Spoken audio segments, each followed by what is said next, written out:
Good morning बच्चों, मैं हूं डॉक्टर राज। आज आपके सामने कारक प्रकरण पर वीडियो लेकर आ रही हूं। मुझे आशा है आपको पसंद आएगी। देखो, कारक प्रकरण। सबसे पहले हम इस कारक को ही डिफाइन करेंगे। ये कारक शब्द कैसे बना है। देखो, कारक में क्री धातु है, नवुल प्रत्यय है। कौन सा है? नवुल प्रत्यय है। क्री धातु से नवुल प्रत्यय हुआ और क्री धातु ये है, इसका ण और ल ये कट जाता है और बच जाता है वो। हमारा एक सूत्र आता है पाणिनि व्याकरण में, युवोर नाको सूत्र। इस सूत्र से वो के स्थान पर अक आदेश हो जाता है। वो के स्थान पर क्या हो जाता है? अक। अब यहाँ पर है क्री धातु है, यहाँ अक है, तो क्री के अंदर वृद्धि होकर कारक बन गया है। क्या बन गया है? कारक। क्या बन गया हमारा? कारक। अब कारक की परिभाषा क्या है? देखो, क्रियाजनकत्वम कारकत्वम। क्रियाजनकत्वम, देखो इसी से बिल्कुल प्रतीत होता है कि क्रियाजनकत्वम कारक। कारक कौन से होता है? जो क्रिया का जनक हो। क्या हो? क्रिया का जनक। अर्थात क्रिया का जनक हो उसे क्या कहते हैं? कारक कहते हैं। दूसरा हमारे ये परिभाषा भी है, क्रियान्वितम कारकत्वम। अर्थात क्रिया के साथ किसका अन्वय हो? कारक। कारक का जो है क्रिया के साथ अन्वय हो, या हम ये भी कह सकते हैं संबंध हो, उसे कारक कहते हैं। अर्थात ये भी कहते हैं क्रिया का जिसके साथ संबंध हो, सीधा संबंध है, या फिर क्रिया की सिद्धि में जो सहायक हो उसे कारक कहते हैं। क्रिया की सिद्धि में जो सहायक हो उसे क्या है? कारक कहते हैं। जैसे हम नॉर्मल बताएंगे कि जिस प्रकार मौखिक अभिव्यक्ति के लिए भाषा की ज़रूरत होती है ना, उसी प्रकार लिखित में कारक का महत्व बहुत माना गया है। जैसे हम लिखेंगे तो उसका कारक का महत्व जान लेंगे। ये क्रिया क्या होती है? क्रिया का मतलब होता है बेटा, जैसे करना, खाना, धोना, पीना, ये सब क्रियाएं होती हैं। और क्रिया की अभिव्यक्ति ही क्या कहलाता है? कारक कहलाता है। क्या कहलाता है? जैसे राम गच्छति, हम एक नॉर्मल उदाहरण लेंगे। तो राम तो है, करता है, और वो कौन सी क्रिया कर रहा है? जाने की। गच्छति क्या है? कौन सी क्रिया कर रहा है? जाने की। तो उसमें राम के द्वारा क्रिया क्या? गच्छ जो है धातु है और गच्छति क्रिया कर रहा है, तो हमारी क्रिया यहाँ पर हो गई गच्छति। अब क्या है? क्रिया की अभिव्यक्ति कारक करता है तथा क्रिया के बिना कारक बताना असंभव है। क्रिया के बिना कारक बताना असंभव है। ये दोनों ही एक दूसरे से जुड़े हुए हैं। कारक के बिना क्रिया नहीं, क्रिया के बिना कारक नहीं। जिसका संबंध क्रिया से नहीं होता है वह कारक भी नहीं होता है। जैसे उदाहरण के तौर पर हम संबंध लेंगे। संबंध दो वस्तुओं के बीच में होता है, इसमें कोई किसी प्रकार की क्रिया नहीं हो रही, तो इस संबंध को हम कारक ही नहीं मानते हैं। संबंध को क्या नहीं मानते हैं? कारक नहीं मानते हैं। क्यों? क्योंकि कारक का सीधा संबंध क्रिया से होता है और संबंध में कोई क्रिया है ही नहीं। संबंध में तो दो व्यक्तियों का, दो वस्तुओं का क्या बताया गया है? सिर्फ संबंध ही बताया गया है। इसलिए क्रिया न होने के कारण जो है संबंध कारक भी नहीं है। कारक 6 होते हैं। कितने होते हैं? 6। कौन कौन से होते हैं? देखो, ये एक बता रखी है हमने, कर्ता करम च करणम च संप्रदान। कर्ता करम च करणम च संप्रदान तथैव च अपादान अधिकरणम इत्याहु कारकाणि षट्। इत्याहु का मतलब बोला जाता है, कहा जाता है। कर्ता, कर्म, करण, संप्रदान इत्यादि आपादान अधिकरण कहे जाते हैं कारकाणि। ये कारक। षट् का मतलब होता है 6। क्या होता है? षट् का मतलब होता है 6। अब देखो, नोट में क्या दे रखा हमने? विभक्ति 7 होती हैं लेकिन कारक 6 होते हैं। कारक 6 क्यों होते हैं बेटो? मैंने पहले बताया था ना, संबंध को हम कारक नहीं मानते हैं, इसलिए कारक 6 हो गए हैं और विभक्ति क्या हो गई है, 7 हो गए हैं। कारक की परिभाषा संबंध में लागू नहीं होती है। कारक की परिभाषा किस में लागू नहीं होती है, संबंध में जो है लागू नहीं होती है। नेक्स्ट है हमारा, देखो अब मैंने जो है पूरे 6 के 6 कारक जो है मैंने एक डायग्राम सा बना दिया है, इसमें शायद आपको बिल्कुल समझ में आ जाएगा। देखो ये है लिखती क्रिया, लिखती क्या है, क्रिया। इसमें राम क्या है, कर्ता। राम ने, यानी कि राम क्या है, कर्ता है। राम है लिखती, राम लिखता है। क्या लिखता है, कर्म क्या है, राम है पुस्तकम लिखती, तो पुस्तकम कर्म हो गया। राम है पुस्तकम कलमेन लिखती, राम पुस्तक कलम के द्वारा लिखती, यानी कि कलम के द्वारा लिखता है, तो कलमेन में क्या हो गया, कर्ण हो गया। राम है पुस्तकम कलमेन बालकाए, बालक के लिए लिखती, बालक के लिए में क्या हो गया, संप्रदान। राम है पुस्तकम कलमेन बालकाए गृहात बही, घर के बाहर जाकर, यानी कि घर के गृहात बही में अपादान हो गया, से अलग हो गया, घर के बाहर जाकर लिखती का मतलब लिखता है। नेक्स्ट है हमारा अधिकरण कारक, जैसे राम है पुस्तकम कलमेन बालकाए गृहात बही गंगा तीरे लिखती, यानी कि गंगा के तीर पे बैठ के जो है, गंगा के किनारे बैठकर क्या किया, उसने पुस्तक को लिखा है। इसलिए जो है इस संपूर्ण इसी डायग्राम में 6 कारकों का जो है हमने क्रिया के साथ सीधा संबंध बताया है। अब हम एक एक करके बताएंगे। देखो कर्ता कारक, कर्ता कारक में प्रथमा विभक्ति होती है बच्चों, और कर्ता की परिभाषा, कर्ता कारक की परिभाषा क्या होगी, स्वतंत्र है कर्ता, अर्थात कर्ता जो है वो हमेशा स्वतंत्र होता है, अर्थात क्रिया, जो क्रिया पूर्ण करने में, जो कर्ता क्रिया पूर्ण करने में स्वतंत्र हो उसे ही कर्ता कहते हैं, उसे क्या कहते हैं, कर्ता कहते हैं। कर्ता कारक में प्रथमा विभक्ति होती है। कौन सी विभक्ति होती है, प्रथमा।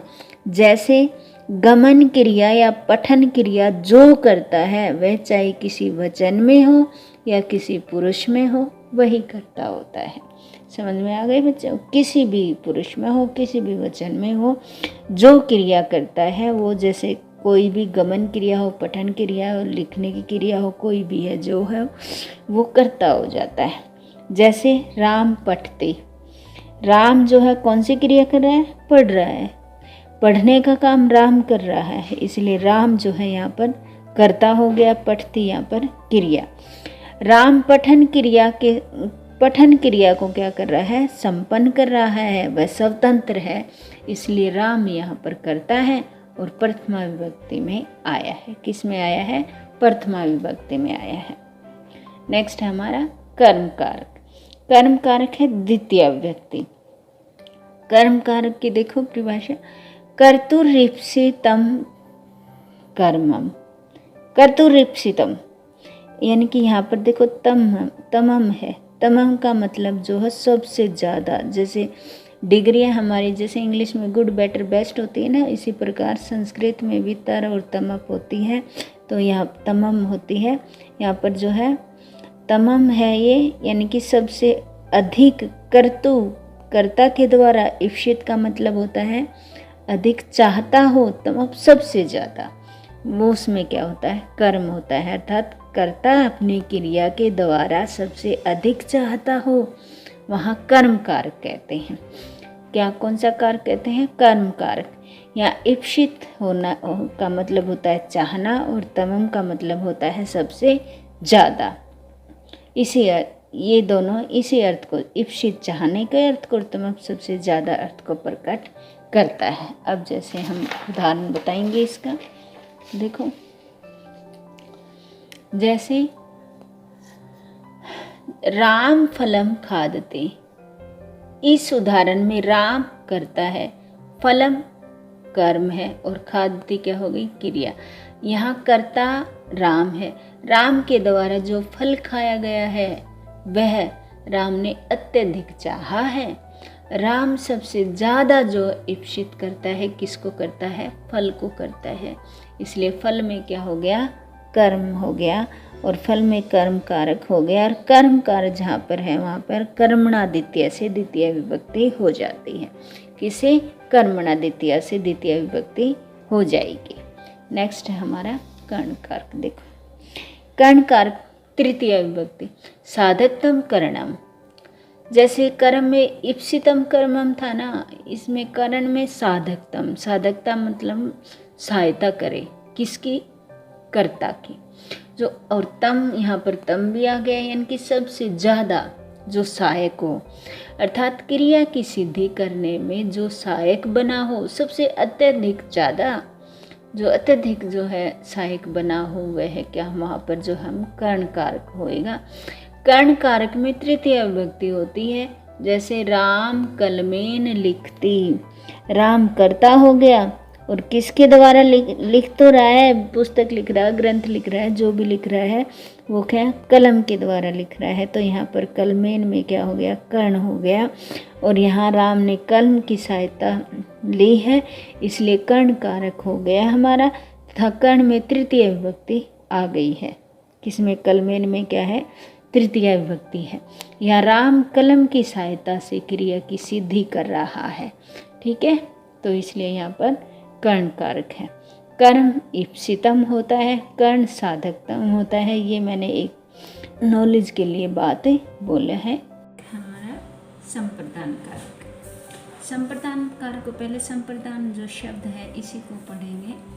जैसे देखो सम, प्र और दान, ये तीन आते हैं इसमें। सम का यहाँ पर मतलब बताया है सम्यक, अर्थात अच्छी तरह से। सम, प्र और दान ये हो गए। सम का मतलब सम्मत, और प्र का मतलब होता है उपसर्ग, और दान का मतलब होता है दान। कहने का मतलब ये हो गया कि संप्रदान क्या होता है कि अच्छी तरह से जिसको प्रदान किया जाए, क्या प्रदान किया जाए, यानी कि दान दिया जाए। अच्छी तरह से क्या, दान दिया जाए। अच्छी तरह से दान देने का मतलब ये होता है बच्चों कि जो भी कुछ वस्तु हम दान देते हैं उसको वापस नहीं लेते। अब संप्रदान कारक किसे कहते हैं, संप्रदान कारक में चतुर्थी विभक्ति होती है। कैसे, इसका देखो, इसका सूत्र देखो, कर्मणा यम अभि प्रैति से संप्रदान। कर्मणा कर्म से, यम अभिप्रेति खुश होकर, से वह संप्रदान जो दान देता है, जो प्रदान करता है, उसे क्या कहते हैं, संप्रदान कारक कहते हैं। देखो अर्थात इसमें क्या है, कर्म के द्वारा किसी को दान देकर खुश करना, जिसको दान दिया जाता है उसमें संप्रदान होता है। संप्रदान का मतलब होता है जो दान दे दिया जाता है उसको वापस ना लेना। दान क्रिया करने वाला कर्ता होता है, और दान पाने वाला क्या है, दान करने वाला क्या होता है।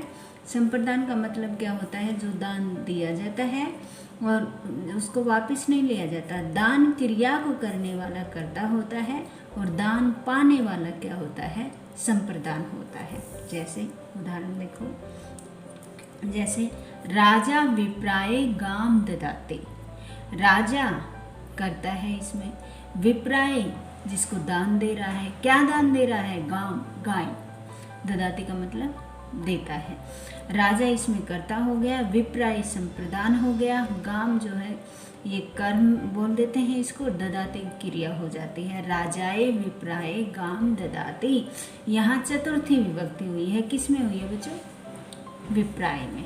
यहाँ पर संप्रदान है, संप्रदान है तो संप्रदान में जो है चतुर्थी जो है संप्रदान सूत्र से जो है चतुर्थी विभक्ति हो गई है। क्यों, क्योंकि संप्रदान में चतुर्थी विभक्ति होती है। ये था हमारा संप्रदान। अब नेक्स्ट कारक है हमारा अपादान। देखो अपादान कारक में पंचमी विभक्ति, यानी कि अपादान कारक में कौन सी होती है, पंचमी विभक्ति होती है। इसका जो सूत्र है वो क्या है, ध्रुम अपाय अपादानम, अर्थात अपाय का मतलब होता है अलग हो जाना और ध्रुव का मतलब होता है शिथिल। ये देखो ध्रुम और अपाय अपादान, अर्थात यहाँ पर अपादान का मतलब लेंगे हम क्या, अपाय का मतलब अलग हो जाना है, ध्रुव का मतलब होता है शिथिल, अर्थात जिससे कोई वस्तु अलग हो रही हो। किससे, जो शिथिल है ना, उससे कोई भी वस्तु जो है अलग होती है उसे अपादान कहते हैं। क्या कहते हैं, अपादान कहते हैं। जैसे वृक्षात पत्रम पतते, पत्र जो पत्ता जो है वो गिरता है किससे, वृक्षात, वृक्षात जो है ये ध्रुव है, शिथिल है, इसमें जो है अपादान हुआ है।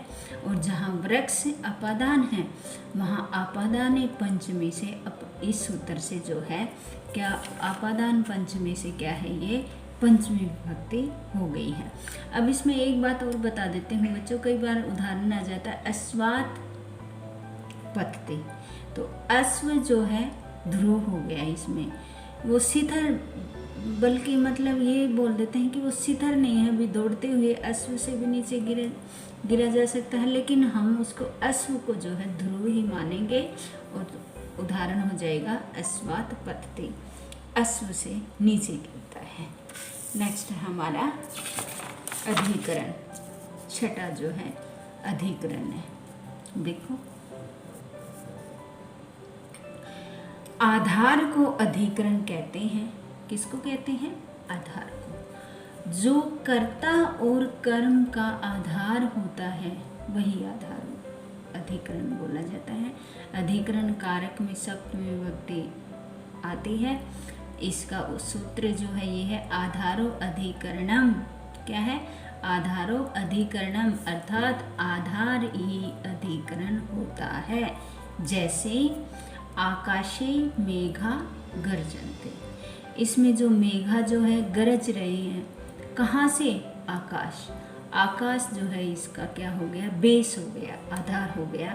किसका हो गया, मेघ का, बादलों का, इसलिए जो है ना आकाश में क्या आ गया, अधिकरण कारक आ गया है। जहाँ अधिकरण कारक होता है वो सप्तम अधिकरणम सूत्र से जो है सप्तमी विभक्ति हो जाती है, और इसलिए यहाँ पर जो आकाश में क्या है, सप्तमी विभक्ति है। यहाँ पर बच्चों आधार अधिकरण बता तो दिया गया है, लेकिन ये आधार भी 3 प्रकार के बताए गए हैं बच्चों। कौन कौन से, औपश्लेषिक आधार, पहला कौन सा है, औपश्लेषिक आधार। कौन कौन सा, देखो यहाँ उप प्लस श्लेष से औपश्लेषिक बना है, जिसका अर्थ होता है बहुत नज़दीक, बहुत नज़दीक से चिपकना। जैसे बालके है कटे आस्ते, यहाँ पर कटे जो है ये अधिकरण है। कौन बैठा हुआ है, बालक, बालक जो है चटाई पर चिपके हुए हैं, यानी कि उसको टच करती है, इसलिए जो है ये औपश्लेषिक आधार हुआ। ठीक है। दूसरा जो है क्या है, वैश्विक। वैश्विक आधार क्या होता है, विशेष से संबंधित, यानी कि वैचारिक आधार। क्या होता है, वैचारिक आधार। जैसे ईश्वरे इच्छा अस्ति, ईश्वर की जो इच्छा है, यहाँ पर ईश्वरे में जो है ना, ये देखो सप्तमी है, आधार क्या है, ईश्वर है। क्यों, इच्छा क्या है, इच्छा का आधार क्या है, ईश्वर है, तो यह विचारों का आधार है, मानसिक आधार, मन में सोचा गया आधार है। तो क्या है, यहाँ पर इच्छा का आधार कौन हुआ, ईश्वर है। नेक्स्ट है आधार है हमारा अभिव्यापक। कौन सा है, अभिव्यापक। अभिव्यापक आधार का मतलब होता है पूरी तरह से व्याप्त, कंप्लीटली। जैसे तिलेषु तैलम, तिलेषु तैलम का मतलब होता है तिल के अंदर कंप्लीटली तेल भरा हुआ होता है, बिल्कुल न, ऐसा नहीं भी उसका किनारा छूट गया है या कुछ, जो भी कंप्लीटली संपूर्ण रूप से तेल होता है। तो तेल का आधार क्या हुआ, तिल हो गए। नेक्स्ट है पयसी घृतम। जो घी होता है वो पयसी मतलब दूध में होता है। किस में होता है, दूध में। अर्थात घी जो है, कितना भी दूध हो, कितना भी बाल्टी भरी हो, कोई भी हो, लेकिन उसके ऊपर नीचे दाएं बाएं जो भी दूध जहाँ पर भी है वहाँ सब में क्या है, घृतम यानी कि घी है। इसलिए यहाँ दोनों उदाहरणों में क्या है, तिलेषु तेलम में और पयसी घृतम में अभिव्यापक आधार है। क्या है ये देखो, अभिव्यापक आधार है दोनों में, तिलेषु तेलम में और पयसी घृतम में। धन्यवाद।